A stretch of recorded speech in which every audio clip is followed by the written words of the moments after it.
Perbaikan di Pakistan seberapa tidak masuk akal. Bahkan jika mesin rusak dengan lubang besar, tetap bisa diperbaiki seperti semula. Untuk memperbaiki mesin warisan ini, pemilik mobil tidak ragu mengendarai sepeda motor kesayangannya. Berkeliling mencari bengkel, berlalu lalang di jalan yang ramai. Memang takdir tidak mengecewakan orang yang berusaha. Baru menempuh perjalanan kurang dari 20 km. Langsung menemukan bengkel. Pemilik mobil belum sempat berhenti. Para mekanik langsung menerima pekerjaan ini. Di sini kamu berani bicara. Mereka berani melakukannya. Setelah melihat dengan cepat, mereka mulai bekerja.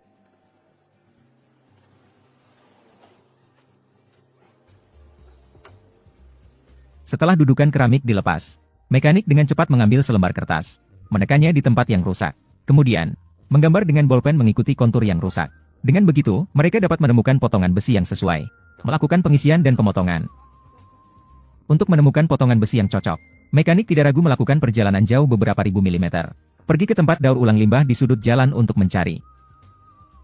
Setelah sampai di tempat daur ulang limbah, tukang pura-pura mencari sebentar. Tiba-tiba menemukan sepotong besi dengan lengkungan yang mirip. Bahan dan jenis besinya sama. Sangat cocok digunakan sebagai perbaikan. Benar-benar menemukan dengan susah payah. Diperoleh tanpa usaha. Karena tukang adalah pelanggan tetap di sini. Dapat menikmati diskon 7 hari tanpa alasan untuk tidak membayar. Jadi setelah mendapatkan potongan besi, hanya menimbang beratnya dengan cepat dan pergi. Setelah kembali ke tempat kerja, tukang pertama-tama membandingkannya. Setelah memastikan potongan besi dapat digunakan, mulai memotong kertas, mengikuti tanda yang ditandai. Memotongnya menjadi bentuk yang sesuai dengan lubang. Dapat digunakan sebagai alat pengukur selanjutnya. Agar perbaikan terlihat lebih menarik, setelah kertas dipotong dengan baik, tukang juga akan menggunakan mesin gerinda sudut untuk menghilangkan karat di atasnya, menjadi lebih baik lagi. Setelah selesai digosok, kemudian guru menempelkan kertas pada tambalan, lalu menggunakan kuas yang sudah dikenal, untuk menggambar kontur yang sudah dikenal. Awalnya mengira setelah menggambar kontur, master akan langsung menggunakan pemotongan gas, atau memotong dengan plasma. Ternyata dia tidak memiliki keduanya.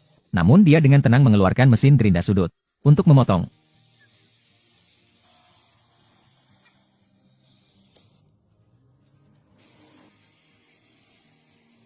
Namun mesin gerinda sudut hanya bisa memotong bagian yang berlebihan. Untuk mendapatkan kontur yang akurat, perlu dibawa ke mesin penggosok. Untuk digosok, perlahan-lahan membentuk kontur yang sama persis dengan lubang. Ini adalah proses yang membutuhkan kesabaran yang sangat. Tapi sang master sangat yakin. Selama kita berusaha dengan sungguh-sungguh, besi bisa dihaluskan menjadi jarum, menjadi pintar.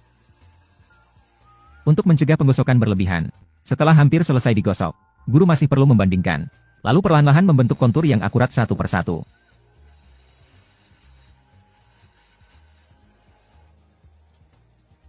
Namun dengan mata telanjang, tetap tidak dapat digosok hingga akurasi yang tepat. Jadi setelah selesai digosok sekitar, sang guru hanya bisa menggunakan mesin penggosok lurus. Menggosok dan memperluas tepi lubang sedikit demi sedikit. Sambil menggosok, membentuk permukaan miring sebagai lubang pecah. Dengan begitu, proses pengelasan selanjutnya akan lebih kuat.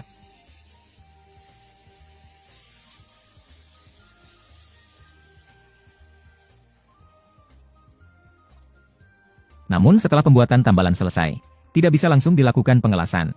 Karena bagian silinder mesin terbuat dari bahan besi cor sebelum dilas. Perlu dipanaskan terlebih dahulu. Lihatlah, apakah hati-hati yang telah disimpan selama bertahun-tahun bisa digunakan. Hati-hati ini tersusun rapi. Kemudian siram dengan sedikit solar. Dengan begitu, dapat dengan mudah dinyalakan. Sang guru terus membakar hati-hati kering hingga habis. Pemanasan sudah selesai.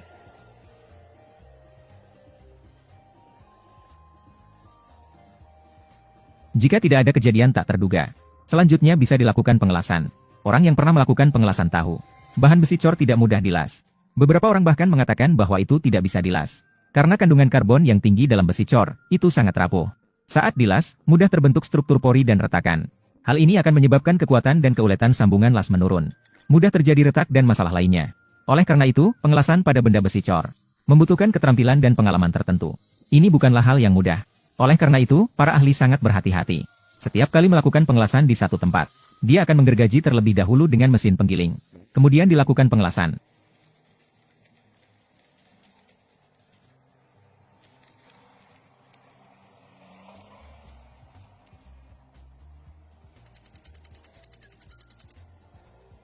Setelah pengelasan selesai, perlu dilakukan pengamplasan keseluruhan, dan memeriksa dengan teliti apakah ada retakan atau kerikil. Jika tidak, kemungkinan akan terjadi kebocoran minyak.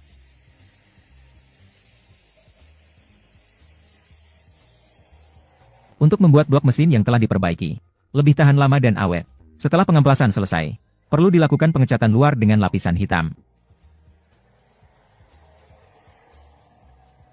Setelah dilakukan pengecatan, sekarang hampir tidak terlihat bahwa itu telah dilas. Namun ini belum dianggap selesai.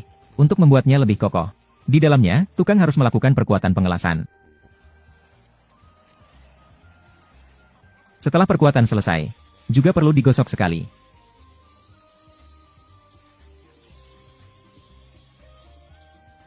Kemudian dilapisi dengan cat. Silinder mesin ini dianggap selesai diperbaiki.